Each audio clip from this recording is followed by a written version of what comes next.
Well, hi there, Joe Palmer, and I'm on my beginning of my second week on my lentil diet that I spoke about last week. Wanted to give you an update on what I've been doing, and while most people will always say to you, you'll lose 2 to 2.5 pounds a week. I found, at least for the way my metabolism is, I begin to lose a lot of weight at the beginning of the diet, and then as I stay on it and go into the weeks forward, the amount of weight loss goes down. So just to let you know, my first week I lost 5 pounds. And how did I do it? Well, what I did was, as I had mentioned in that video of last week, I changed my eating habits. So basically, every morning for breakfast, I'll have a couple of eggs. Sometimes I have them fried. And just to let you know, I cook my eggs. I heat up some olive oil. I'll put a little dab of butter in there. And the reason I do that, quite honestly, is it stops the butter from burning. So if you put like the size of a quarter worth of olive oil, or you could use avocado oil. I don't like grapeseed oil. That's more for high heat cooking. But in any case, if you put about a quarter size, maybe a $1/2 or whatever, of olive oil in your pan, heat that up, and then take a little tab of butter, put that in there. You'll find that the butter won't burn. And then when you make, you fry your eggs, or you're making maybe a cheese omelet, which I do quite a bit. I'll make a cheese omelet. You'll find that the eggs don't burn. I mean, it cooks well. I usually put a couple of spices in the eggs as I mix them up, maybe some turmeric or some hot spices, a little dab of salt, what have you. So, and then the other thing that I normally will have is an avocado with that for breakfast. Avocados right now are pretty reasonably priced, so I don't mind buying them and having one for breakfast. As a background, I have not eaten any bread, and while white bread shouldn't be on a diet anyway, from what I've read, I've stayed off of like the whole grain breads for right now, because I just want to see how this whole diet thing that I'm on now works out. What I have found, as an aside, that is a really good bread. It's a 21 grade bread, and I don't get anything from this company at all, but that Killer Dave's bread is really quite good. It's got a lot of grain in it, which you need. So I'll probably go back on that in the future. I don't buy the thick sliced of it though. They come out with a thin slice version, which is only like 70 calories a slice, which is pretty good for a slice of bread. So so that's typically my breakfast. Now, one thing that I used to do a lot was to have maybe 2 or 3 cups of coffee in the morning, and I do love my coffee, but I've kind of changed that over as well, to where I start my day now with a cup of tea. And I bought this tea at Costco, and I'm sure there's other places you can get it. That's got a ginger and turmeric in it, and it's got a real good flavor.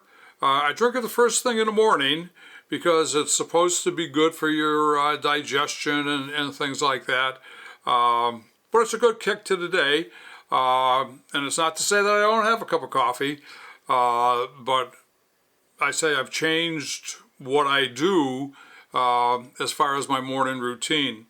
Throughout the day, I have skipped any in-between meal snacks.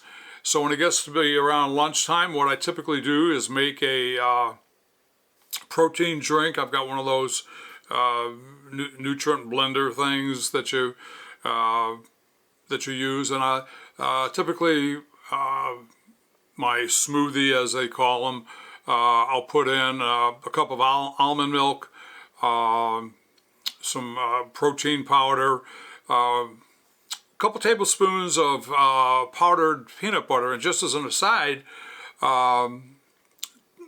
that peanut butter, the powdered peanut butter, if you haven't tried it, and again, I don't, this is just my own opinion, but if you haven't tried it, you ought to give it a whirl.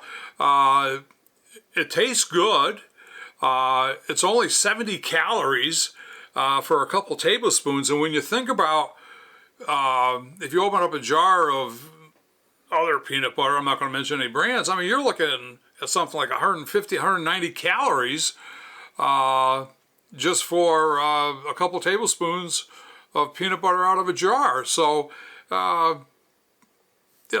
I mix that in with the drink, and then I'll take a frozen banana. Something I saw on the internet that I tried was to take oranges, and I freeze oranges, peel them, open them up, take the little blades or slices of them, put them on a piece of parchment paper, stick them in the freezer until they're frozen, and then you can put them in a bag. And I was really surprised how good it tastes, in my drink. And the other thing is that I used to buy a lot of my produce out of Costco, and being by myself, buying 8 pounds of oranges, I mean, I don't care what the price is, 8 pounds of oranges, it would take me forever to go through. But now if I decide to do that, I know that I can, peel them, open them up, freeze them, and they'll be good for a couple of months. So, but then the other thing that I bought the other day, because I was out of frozen bananas and frozen oranges, was a bag of the frozen mango chunks. And what I discovered with that is that while it makes a good smoothie, it's more like a thick milkshake when it comes out. So, but however you do it, or whatever you think, that's what I typically do for my lunch. And then for dinner, what I did for the past week, I made some of that Mediterranean chickpea soup, which I think I put the recipe in last week. I'll do it again in this video down in the description area. And that 100% vegetarian. I'm not a vegetarian because I also cooked myself a brisket for the week, and had a couple of slices of that during the day to go along with my soup. But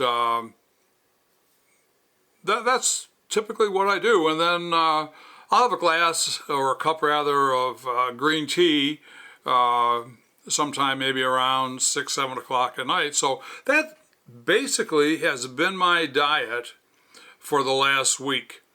Have I noticed any changes in me physically? Well, you lose 5 pounds, you lose 5 pounds. Do I expect to be able to continue losing that much weight every week? I don't know. Am I going to stay on what I've been doing? Yes, I will. As a matter of fact, I made up a batch of that soup just yesterday. So, again, for me, by myself, it'll last about 4 or 5 days, and provide me with those kinds of meals. Just as an aside, when we're talking about doing our own cooking and things like that, I have forsaken fast food restaurants for this 40-day period of Lent. I have nothing against fast food. I love fast food, but I have totally forsaken going to fast food restaurants or even non-fast food. I mean, ordering pizza or something like that. Nope, out of the picture. Not going to do it. And we'll just see how this all pans out at the end of my journey on this diet. But I know that with inflation and, you start looking at the price of vegetables or the price of eggs and all these other sorts of things, is it economical to be on the kind of diet that I'm on? I would say if you don't have all the spices, yeah, initially it's going to cost you a couple of bucks to get all the spices you need for prepping a meal, whether it's soup or a salad or whatever.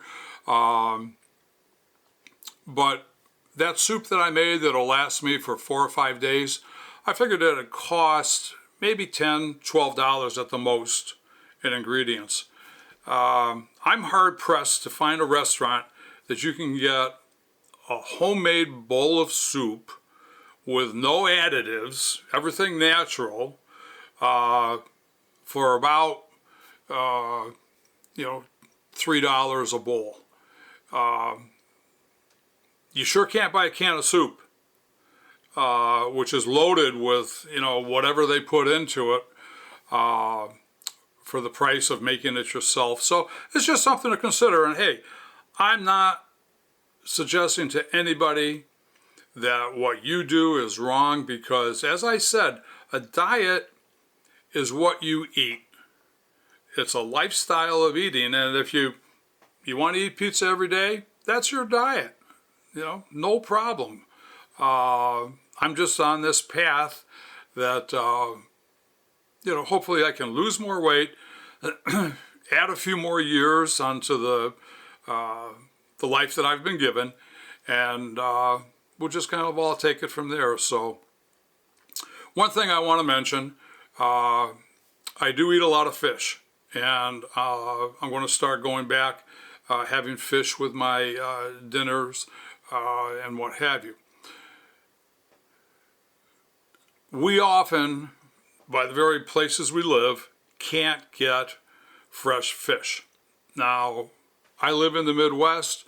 There is a company that, wildforkfoods.com, and again, no plug, you don't need to use them. I check them out for the prices, but they have fresh caught fish, frozen for sure, on their diet or on their website.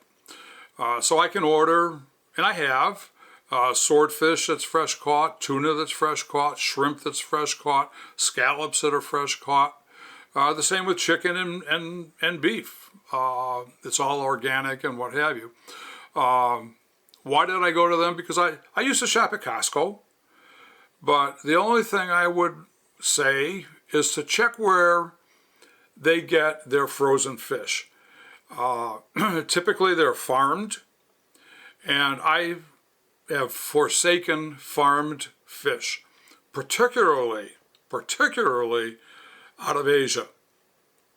You don't need to be a college graduate to know that some of the way they grow that fish is just not healthy.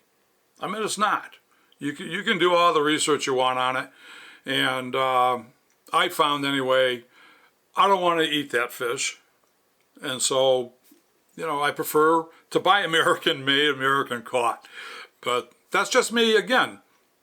You can research yourselves, come to your own conclusions, because I'm not going to suggest to anyone that everything I'm saying is right. Everything is my opinion, and that's just kind of the way I'm going to progress with all of these videos that I do. So anyway, that's where I'm at right now.